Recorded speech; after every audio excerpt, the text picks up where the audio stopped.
Welcome to conversations. मैं आपका host, आपका दोस्त मुख्तदर ख़ान, और आज मैं आपसे एक इंटरेस्टिंग रिपोर्ट आई है एमनेस्टी इंटरनेशनल की, जो भारत में डिस्कशन हो रहा है इसका, बट उतना एज़ यूजुअल, क्योंकि भारत की जो मेन स्ट्रीम मीडिया है वो बड़ी गोदी मीडिया है। उनको बस यही फ़िक्र होती है कि प्राइम मिनिस्टर मोदी आम चूस के खाते हैं या काट के खाते हैं, या मेलोनिया जॉर्जिया मेलोनी को कितने चॉकलेट दिए, कौन से चॉकलेट दिए, इस तरह की बकवास पे ज़्यादा फोकस रहता है गोदी मीडिया का। इसलिए there are mainstream media में ज़्यादा डिस्कशंस नहीं हुए। हालांकि एक सवाल पूछा गया रणधीर जायसवाल से, जो इंडिया के मिनिस्ट्री ऑफ एक्सटर्नल अफेयर्स के स्पोक्स पर्सन है, कि ये इस तरह की रिपोर्ट आई, आपने कुछ आपका क्या ख्याल है। तो ही बेसिकली से नहीं, हम सारे डोमेस्टिक और इंटरनेशनल लॉज को फॉलो करते हैं जब हम हथियार बेचते हैं। सो बस इतने ऐसा ही उनका जवाब आया, आप वो देख सकते हैं। वो कई अखबारात वगैरह में नज़र आता है। बट इस रिपोर्ट में काफ़ी डैमिंग रिपोर्ट है ये, by Amnesty International, made in India. कहती है कि इंडिया ने जो गाज़ा में जेनोसाइड हुआ है उसमें भारत ने बहुत सारे ऐसे कंपोनेंट्स एक्सपोर्ट किए हैं इज़राइल को, जो डायरेक्टली हथियार है और जो डुअल पर्पस टेक्नोलॉजी है, यानी सिविलियन पर्पस के लिए भी इस्तेमाल की जा सकती है, military purpose. For example drone के पार्ट्स, तो या तो ड्रोन आप सिविलियन पर्पसेस के लिए ले सकते हो, यूट्यूब वीडियोस बनाने के लिए जर्नलिस्ट यूज़ करते हैं। जैसा जंतर मंतर के आपको जितने भी टॉप शॉट्स नज़र आए हैं वो ड्रोन से लिए गए हैं। So that is a civilian purpose. फिर ड्रोन से बमबारी भी कर सकते हैं आप, so it's a military purpose. So technology dual purpose technology भी है। I will walk you through the report amnesty international.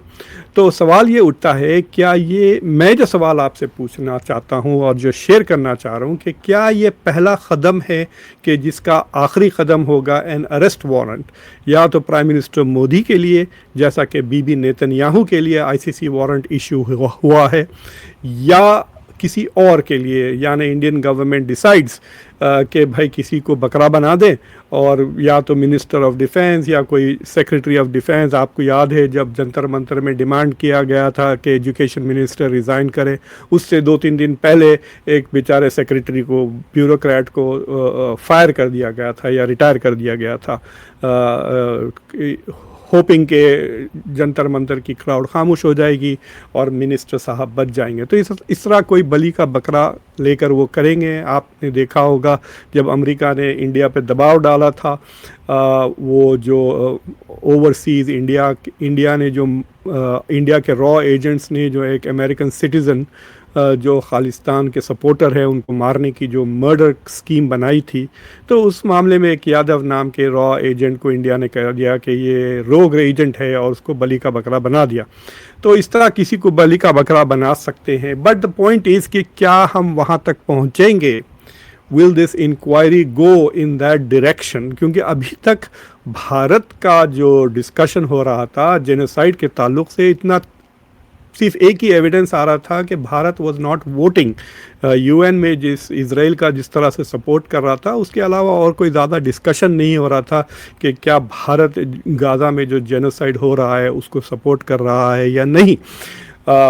तो अब ये रिपोर्ट तो पूरी तरह से डैमिंग है, और मैं आपको quickly I will walk through the report, और उसके बाद आपको कहूँगा कि जो लीगल इम्प्लिकेशंस है। लेकिन उससे पहले आप दो चीज़ें समझ जाइए कि इंटरनेशनल कोर्ट्स दो किस्म के हैं। एक इंटरनेशनल क्रिमिनल कोर्ट है और एक इंटरनेशनल कोर्ट ऑफ जस्टिस है। इंटरनेशनल कोर्ट ऑफ जस्टिस पे सबका मतलब ज्यूरिसडिक्शन है, और ये केसेस मुल्कों के ख़िलाफ़ होते हैं।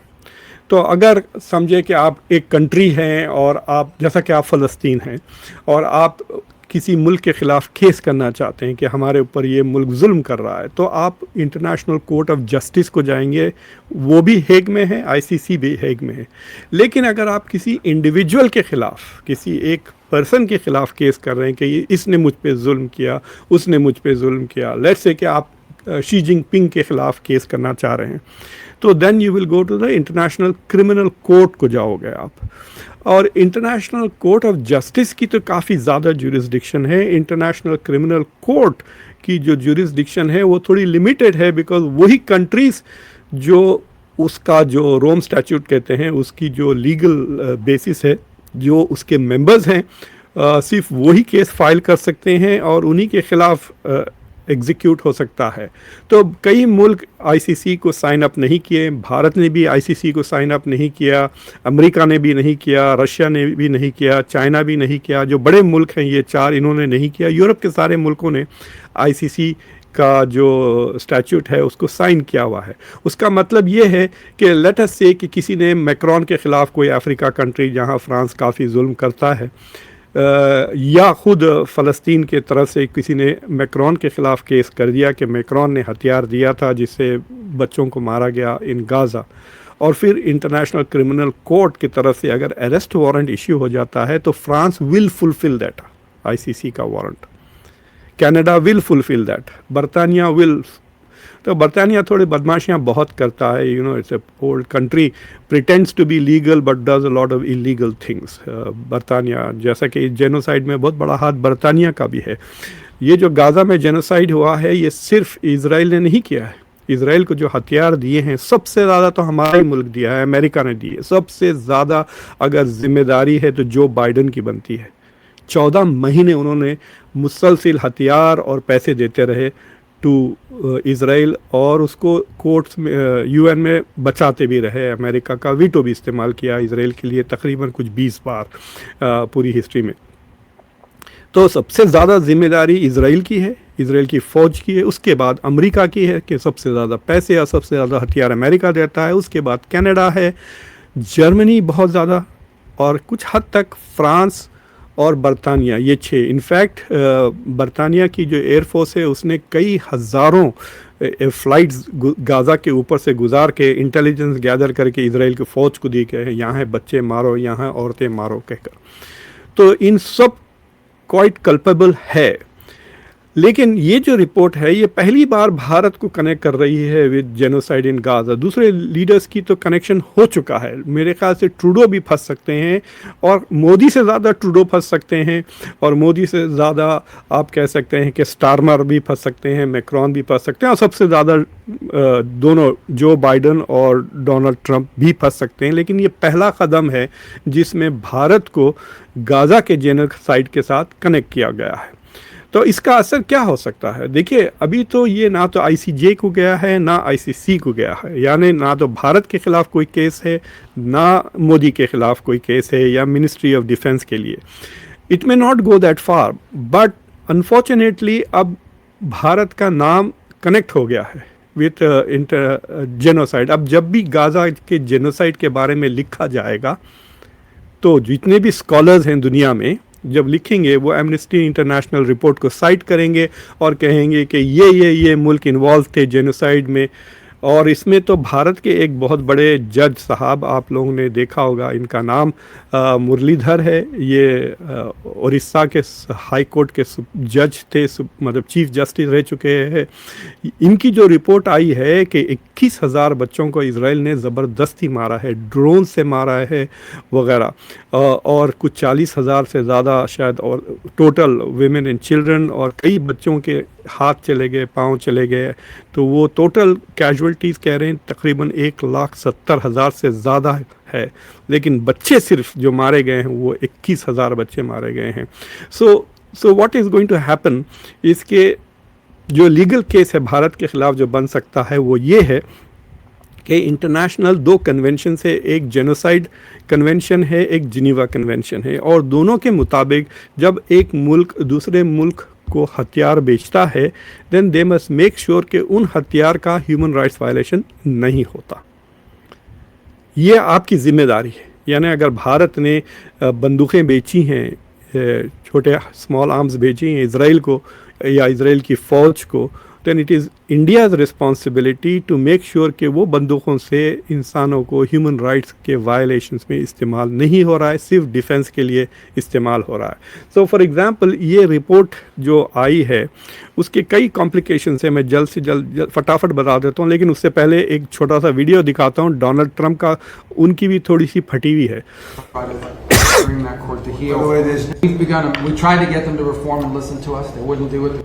जब नेतन्याहू यहाँ आए थे 2 दिन पहले, वो इनसे बात कर रहे हैं कि नेतन्याहू के खिलाफ तो अरेस्ट वारंट इशू हो चुका है, यानी नेतन्याहू अब पूरे यूरोप में किसी मुल्क को नहीं जा सकते, सिवाय शायद हंगरी को जा सकते हैं वो।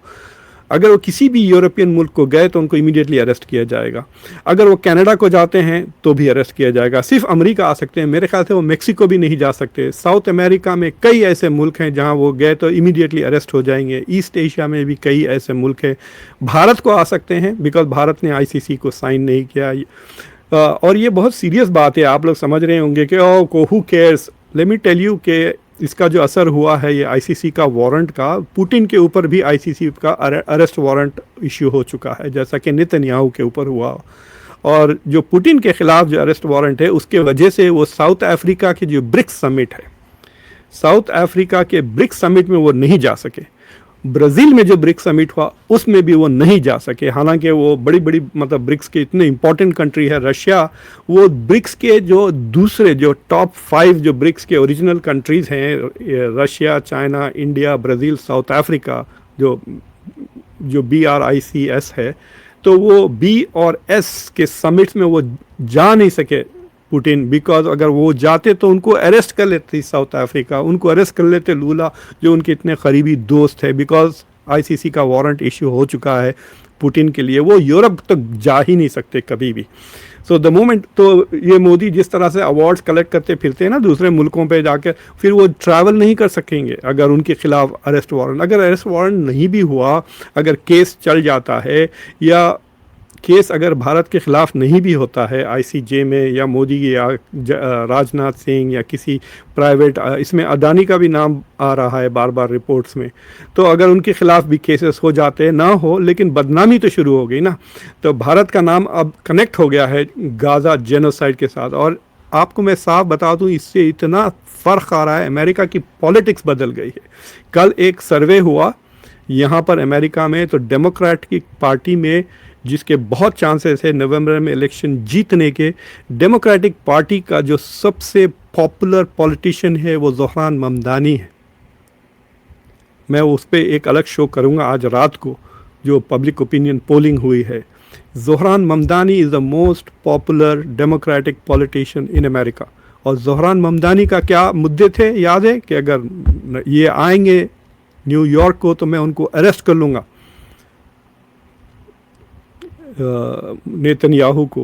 वो गाज़ा जेनोसाइड के बारे में बार बार बात करते हैं।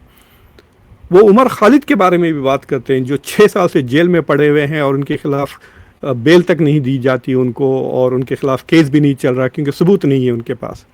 केस कोर्ट में जाएंगे बगैर सबूत के, इसलिए उनको 6 साल से जेल में रखी। ये बिल्कुल ह्यूमन राइट्स के ख़िलाफ़ है। बिल्किस बानो के रेपिस को छोड़ देते हैं कोर्ट्स, लेकिन उमर खालिद के खिलाफ केस चले जा रहा है, कुछ भी नहीं। तो इस तरह की बातें ज़ोहरान ममदानी करते हैं। तो अमेरिका में तो पॉलिटिक्स बदल रही है, बट इस वक्त जो टेम्पररी जो डोनाल्ड ट्रंप है और रिपब्लिकन्स है, वो कोशिश कर रहे हैं कि इंटरनेशनल क्रिमिनल कोर्ट को तोड़ ही दें, बिकॉज वो नेतन्याहू को बचाना चाहते हैं। और उससे ज़्यादा वो ये डरे हुए हैं कि नेतन्याहू तो छोड़े, खुद डोनाल्ड ट्रंप और बाइडन के खिलाफ भी केसेस चल रहे हैं। यहाँ अमेरिका में केस हो चुका है बाइडन के खिलाफ, और जज ने जो बयान दिया इट वाज फैसिनेटिंग। आप लोग जाके गूगल करके देखें, जेनोसाइड केस अगेंस्ट जो बाइडन। तो उसमें जज ने, जो अमेरिकन जज है, उसने साफ कहा कि यकीनन काफ़ी सबूत है कि बाइडन का हाथ है जेनोसाइड में, लेकिन इस कोर्ट की जुरिस्डिक्शन नहीं है। तो वो टेक्निकलिटी पे बाइडन को छोड़ दिया। ये नहीं कहा कि बाइडन इनोसेंट है, ये कहा कि बाइडन, तो अब बाइडन की लेगेसी तो ख़त्म हो गई। जिस दिन वो मरेंगे उस दिन मैं ऑपेड लिखूंगा, उसमें पहला चीज़ यही करूंगा कि this man had iron clad support for the genocide in Gaza. ख़त्म हो गया, आपकी लेगेसी ख़त्म। सारी तारीख में हमेशा यही लगेगा कि जेनोसाइड ऑफ गाज़ा में आपका हाथ था। तो ये दिस इज़ वेरी सीरियस। अगर भारत जाके हमको मेंबर बनाइए यूएन सिक्योरिटी काउंसिल का परमानेंट मेंबर, तो सवाल दूसरे मुल्क यही पूछेंगे, भाई आप गाज़ा के जेनोसाइड के ख़िलाफ़ काम करने के बजाय आप उसको हथियार बेचते रहे। और मार्च ऑफ 2024, हाँ मार्च ऑफ 2024 में इंटरनेशनल क्रिमिनल कोर्ट आईसीजे ने ये बयान दे दिया था कि हमारे पास काफ़ी सबूत है कि हो सकता है कि गाज़ा में जेनोसाइड हो रहा है, दूसरे कंट्रीज वार्निंग कर लें, अगर उसके बाद भी भारत ने हथियार बेचा है तो देयर इज नो एक्सक्यूज कि हम नहीं जानते कि क्या हो रहा था गाजा में, that you can't say. So this is a very serious development, आप लोग इस पे गौर करें।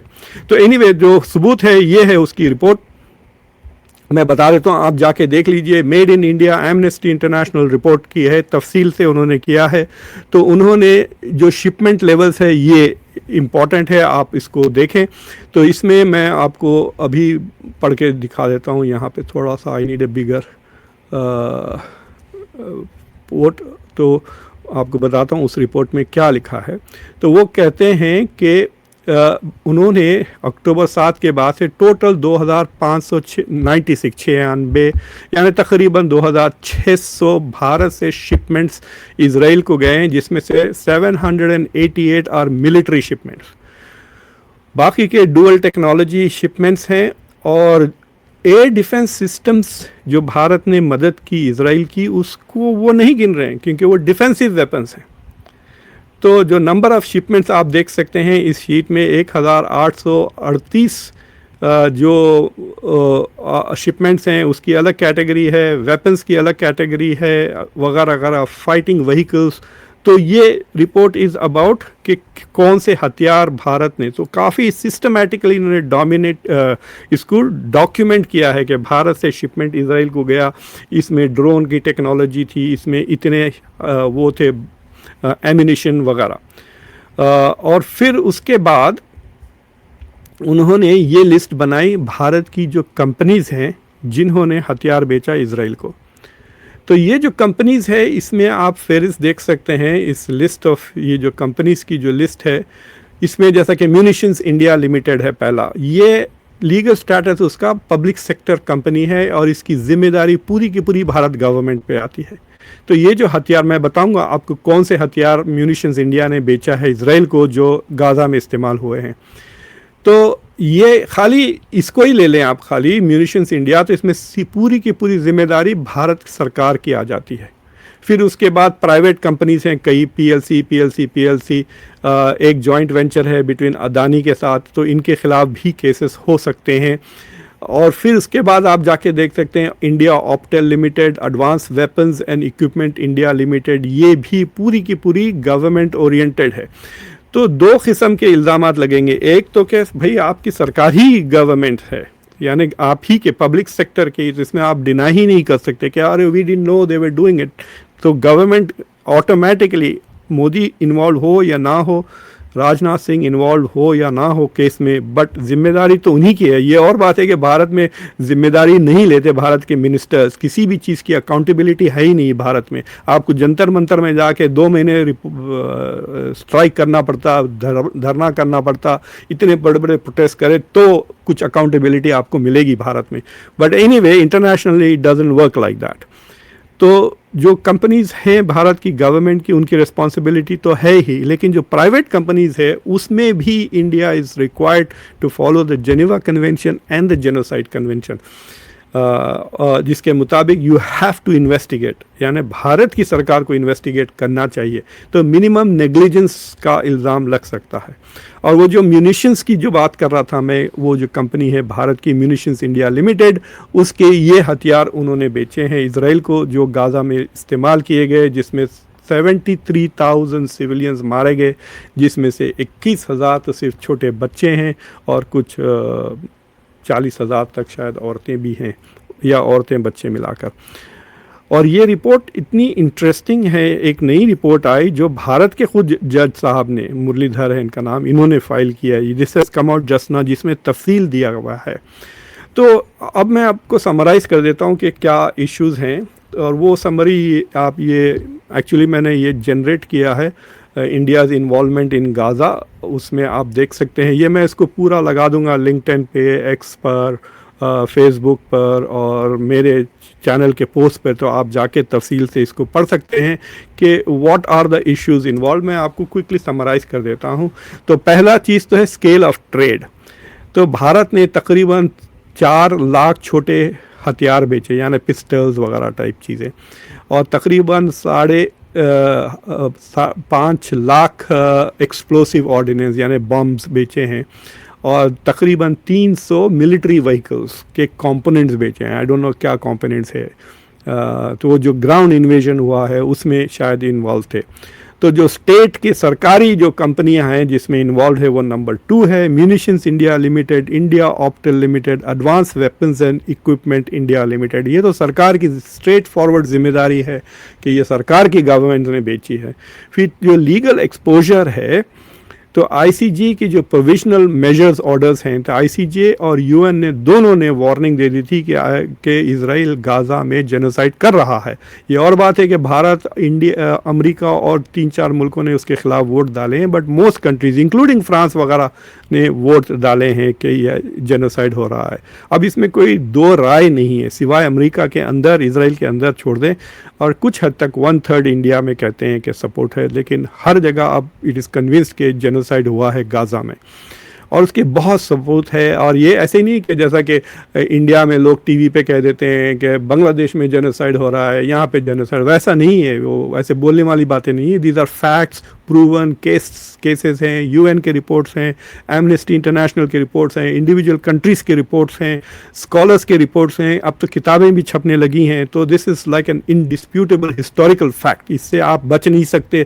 इंडिया के शायद यूनिवर्सिटीज़ में आप ये चीज़ें ना बताएं, छुपाएं, इंडिया में जो लोग रहते हैं शायद वो इग्नोरेंट रहे इस हकीकत से, लेकिन सारी दुनिया में ये बात चलेगी। जिस दिन आप मुल्क के बाहर जाएंगे उस दिन आपको you will have to face this reality कि India was implicated in the genocide of Gaza, क्योंकि इन्होंने सपोर्ट किया। और वैसे मोदी की बहुत बड़ी सपोर्ट है कि हमने जाके गले लगाए, हम आपको पूरी तरह से सपोर्ट करते हैं।